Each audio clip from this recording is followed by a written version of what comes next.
So here are top 3 mistakes that students make on SolidWorks CSWP certification exam. No, the CSWP exam doesn't fail people because they don't know SolidWorks tools. It fails people because they model in a way that can't survive change. So CSW is not about building the model once. It's about modifying it multiple times under the pressure, okay? And once you understand that, then these mistakes become very obvious.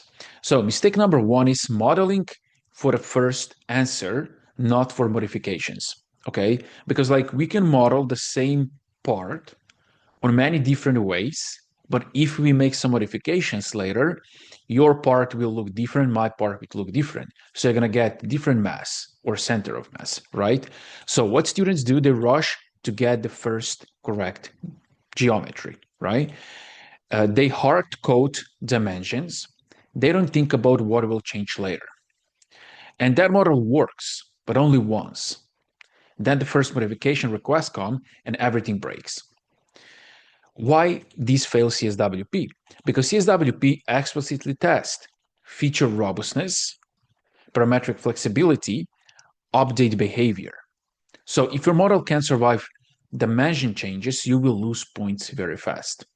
So what then CSWP expects instead? So before modeling, ask yourself, which dimension will change, right? Or what is also symmetric? That's very important. What are the main dimensions? What are the not? Which dimensions drive the model? What is the main base feature? And which one is not, right? So what must remain stable? And which feature should drive the model? So you have to keep this in mind, right? Which are the main dimensions that drive the model and which feature or based feature are main features, okay? So this is mistake number 1. Mistake number 2, poor feature order and reference strategy.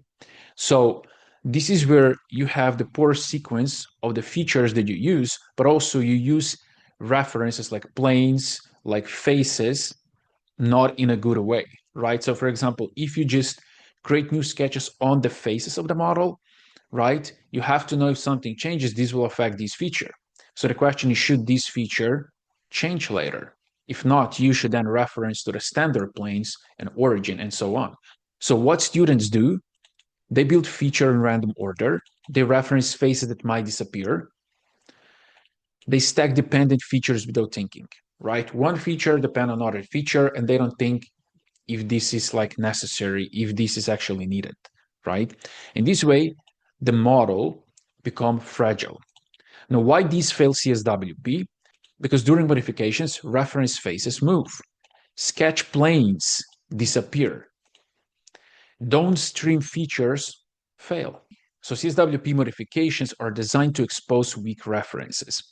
Now, what CSWP expects instead?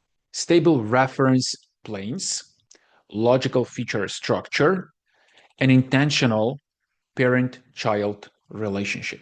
Okay, so you have to know which feature depend on which feature, right? Which one is the based one, and also then if you should reference to the new feature to the specific feature or maybe to the standard planes. Mistake number 3, rebuilding instead of modifying. So what students do, they suppress features, they delete sketches, they rebuild parts from scratch. So they delete everything and start from scratch if they don't get a good answer. And this takes you a lot of time and even more errors. Now, why this fails CSWP? Because it's time limited. You don't have unlimited time.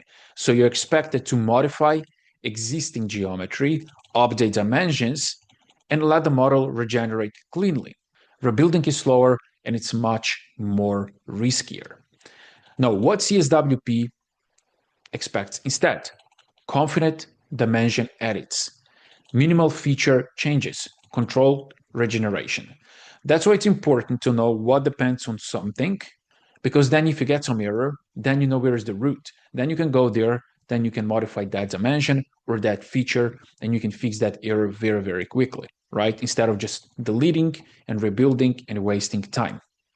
Now, the core pattern behind all of these 3 mistakes, they come from the same root, modeling without design intent, okay? That means students focus on tools, shapes, final geometry, but CSWP focuses on logic, stability, change behavior. Okay?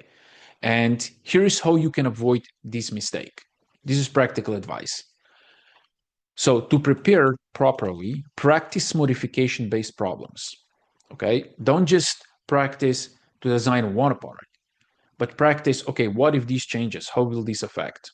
Right? What if this change? How will this affect this model? Resolve models by changing dimensions. Break your own models intentionally. Making errors intentionally. And then try to find the root and modify that root. Okay? Ask yourself what would fail if this changed. And once you have this mindset, this will get you to pass CSWP exam. So the final takeaway, CSWP doesn't test how fast you can model, how many tools you know, it tests how well your model handle changes. So in one sentence, if your model can't change, it's not ready for a CSWP.